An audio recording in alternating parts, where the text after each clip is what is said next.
Hello and welcome back to Stop and Go F1, or should I say Stop and Go F2, where we've actually had some racing here on Sunday. If you missed the F3 video from earlier this morning, that race was called off due to the wet weather, but we have had some Formula 2 today. We'll get into all that and more in just one moment. Before we do though, remember to like and subscribe, and of course, a huge thank you to the members: Dakota, the Joyous James, Rowan Myers, Cinnamon Strudel, Michael Johnson, Mr. Eurovision 1986, Philip Duganzik, Noah Edam on Sandwiches, and Sarah Jowett. Let's get into this, starting with yesterday's sprint race, where Ollie Gerfer was on pole, Amory Cordial alongside him, but it was an incredible start from Leonardo Fornaroli, going from third to take the lead into turn one. Fantastic stuff.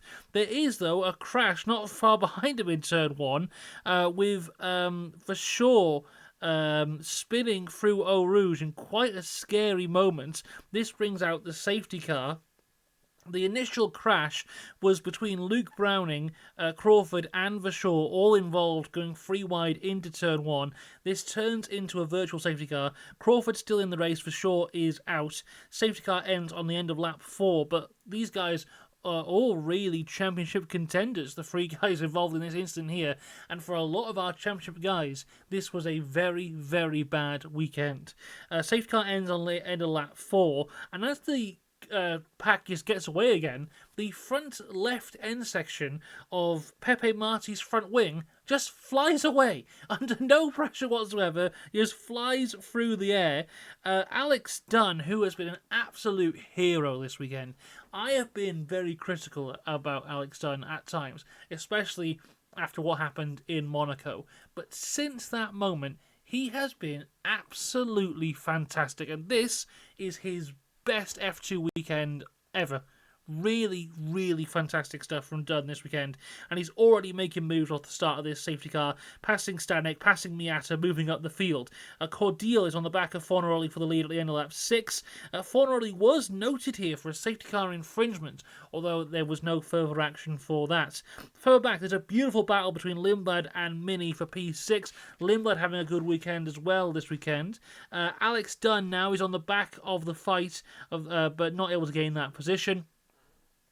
Miney is out on the end of lap 7, and Gerfer has a big moment coming out of Eau Rouge, but is able to catch it, but not able to catch it quick enough, as Martins is able to pass him for P3. Martins then passes Cordial at the end of the straight, but there is contact between Martins and Cordial is out of the race. Martins is in P2, that's at lap 11. This brings out the safety car yet again. At this point, Marty pits from P4, as does the majority of the grid. Lindblad, Dunne, Stanek, Miata, Boganovic, Megatunic, Esterson, Benavides, Dirksen.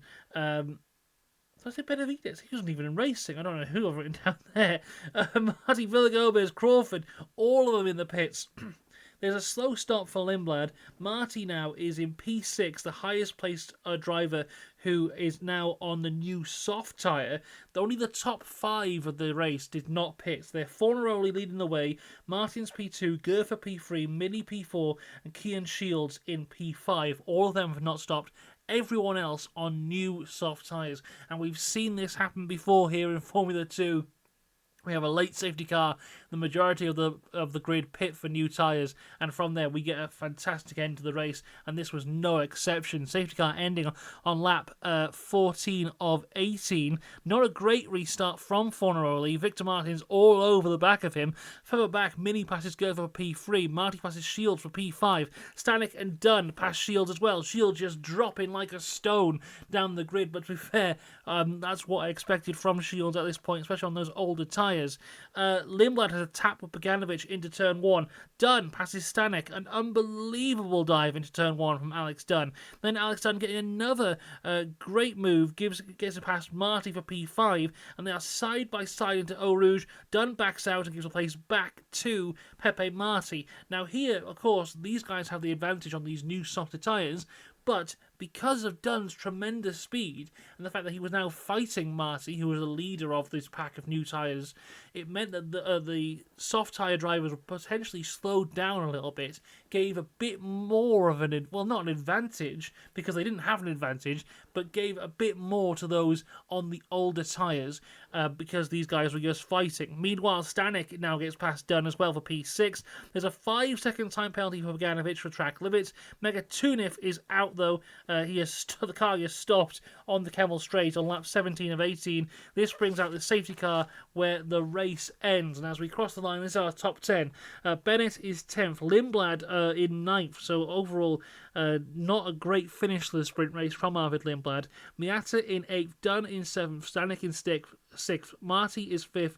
Gerfer 4th, Mini 3rd, Martin 2nd, Fornaroli in the top spot, winning the race. A fantastic race from Leo Fornaroli. The question will be, though, of this race is at that end there. If Dunne and Marty had an agreement to work together to go through the field, how would that have improved their race there? And also, of course, the safety car came out. You can't expect anything else to happen there. But there are certain questions here of what could they have done a little bit better. But overall, good points there nonetheless. And we go across now to the feature race from this morning, where Alex Dunne is on pole position. He's currently 4th in the championship heading into this race. Ritomo Miata is alongside him. Now, Ritomo Miata is one of those drivers who I had a lot of hype for when he first came into Formula 2 last year. He was the Super Formula champion, but he hasn't necessarily been able to show that talent as of yet. But I thought for a lot of this race, he did show a tremendous amount of talent. It was probably his best Formula 2 race he's ever had. As for the rest of our championship protagonists here, as I said, it was a difficult weekend for a lot of them. World Championship leader Richard Verschoor, he qualified in 11th place, the most annoying place to qualify in Formula 2 because you're just one place out from that reverse sprint pole. Crawford, even worse, down in 14th. Leo Fornaroli, after a good sprint win, was up to 3rd place in the championship. He starts this race in 7th. Luke Browning is 5th in the championship. He starts this race in 12th. And as I said, wet race here. Formula 3 this morning was cancelled due to the weather. We have a formation lap behind the safety car on wet tyres, and even though it still is wet, the visibility was much improved from what we saw this morning on the Formula 3. Although Mini is told that more rain is coming in around 30 minutes, and we have a rolling start to start this race, unsurprisingly. Now, the initial getaway from Dunne is good, but he does go a little bit deep into the bus stop chicane, which allows it allows Miata to get kind of close into him there, but now Miata has to have a fight of his own because Stanek is right on him, and Stanek jumps up into P2, into turn 1, then has a big moment himself into Eau Rouge, and Miata takes P2 back on the Kemmel Straight. All of this allows Dunne to make a bit of a getaway, so that initial mistake into the bus stop chicane was kind of forgotten because of the fighting behind him. At the end of lap 1, he was 1.8 seconds ahead. Meanwhile, Arvid Lindblad goes wide out of Eau Rouge, manages to keep his position. Rain now starting to fall again. Leo Fornaroli cuts the corner at Radion. That allows Marty to get back on the back of him and pass him for P6. And now, on lap 7, Alex Dunne is now complaining that his tyres were absolutely dead. And we saw this from a lot of the guys on the grid here, especially in the early portion of the race, with their tyres falling to shreds here. And his lead, which was around 2 seconds, is now cut down to 1.3 by Miata in P2. Now, championship leader Richard Verschoor is also struggling. He's fallen down to P12 at this point, and unfortunately for him, it's only just going to get worse as the race goes on. Mini passes Fornaroli for 7th on lap 6. Bogdanovic passes Gerfer after being stuck behind him for a very long time. At this point, Dunne's lead is now down to 0.7 seconds. And a lap later, between P1 and P5, every driver is within a second of each other. Alex Dunne very much serving as the cork in the bottle here, but defending well in very, very bad conditions. Martins in P4, though, is struggling even more. Lots of warnings for him for track limits. We have a snitch watch. We haven't had a snitch watch in quite some time, but Stanek is saying that Miata is over track limits. Mini also struggling on track limits. He gets a warning, and he's under a lot of pressure from Luke Browning at this point. We get a 5-second penalty for Victor Martins for track limits. Then we get some people coming into the pits. Mini, Bogdanovic, Fornaroli, for sure, all pit on lap 11. Martins now really holding up Lindblad. Martin's really struggling with those track limits, with the tyres. Lindblad's stuck behind him, but now Pepe Marti is right behind both of them as well, because Martins is going so slow. To make it even worse for Martins, he gets another 5-second time penalty for track limits. So Martins now with 10 seconds worth of penalties. He comes into the pits, serves those penalties, as does Stanek and Marti. They pit as well. Now, all the top four the lap later come in. Dunne, Miata, Lindblad, Browning all come into the pits. But as Browning exits the pits, has a huge spin out of pit exit and falls down the grid. Very heavy rain in the first sector at this point of the race. Stanek and Dunne now have a lovely little battle for the lead. Stanek able to briefly take past Dunne, but then Dunne able to fight it back. The issue here, though, was Ollie Gerfer. Ollie Gerfer had not pit and was leading the race on the same tyres that he started on. So all these guys now have tremendous pace, catch the back of Dunne, but Dunne he's not letting him go through. Obviously, he doesn't have to. It's not a blue flag moment. He's not being lapped. He can fight for that position, and fight he did, really holding back a lot of them. Incredibly aggressive defence against Alex Dunne. Dunne pulls out an almighty move around the outside to take the lead back into turn 14. Ollie Gerfer here, I understand fighting for the position, but you're going to pit anyway. You're not in this fight, so he has really slowed a lot of guys down. Meanwhile, beautiful move from Miata takes P2 from Stanek on the exit of the bus stop chicane. Lindblad then goes for a beautiful move on Stanek out of turn 1. Stanek losing 2 positions in 2 corners. Dunne now, though, has built a 4.5 second lead as everyone else was stuck behind Gerfer and then they were fighting Stanek.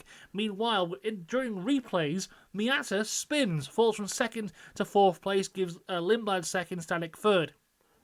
Browning now up to 5th. He passes Pepe Marti. Montoya, though, spins out of Eau Rouge, stalls the car, and he is out of the race. This brings out the safety car with only a few laps to go. Richard Verschoor, now in 17th place, decides to pit, and he goes down to 19th place. I mean, understandable position from him there. The few laps left to go. You're getting nothing anyway. Why not risk something? Unfortunately for him, he doesn't get to show what he could have done there, because behind the safety car, Ollie Gerfer's engine just completely gives up. A load of smoke out the back of his car means he is out of the race, which would have meant the race ended under safety car anyway. The FIA make the decision, instead of ending this on the safety car, we're just going to red flag it and call it from there. So this is the top 10 after that race. Martins in 10th, Bogdanovic in 9th, Mini in 8th, Fornaroli 7th, Marti 6th, Browning 5th, Miata in 4th, Stanek in 3rd, Arvid Lindblad in 2nd, then Alex Dunne takes the win here in the feature race, meaning he is the new Formula 2 Championship leader, and my God, does he deserve it. A fantastic weekend for him there in what has been so far a very enjoyable Formula 2 season. Really good stuff there. So there you go, that is Formula 2 for this weekend. Formula 3 also done. Go check out the video on that if you want. And of course, later on we'll have all things Formula 1. I believe more rain is predicted. We can just do a quick check on the forecast here. Let's have a look. So yes, lots of rain to come over the course of the day, so it could be a very interesting one for the Formula 1, or it could be very dull waiting around for the rain to stop, which it never will. Which one will it be? I don't know. Either way, I'll be here to talk about it later on today. So until then, though, I will see you later. Have a good one. Goodbye.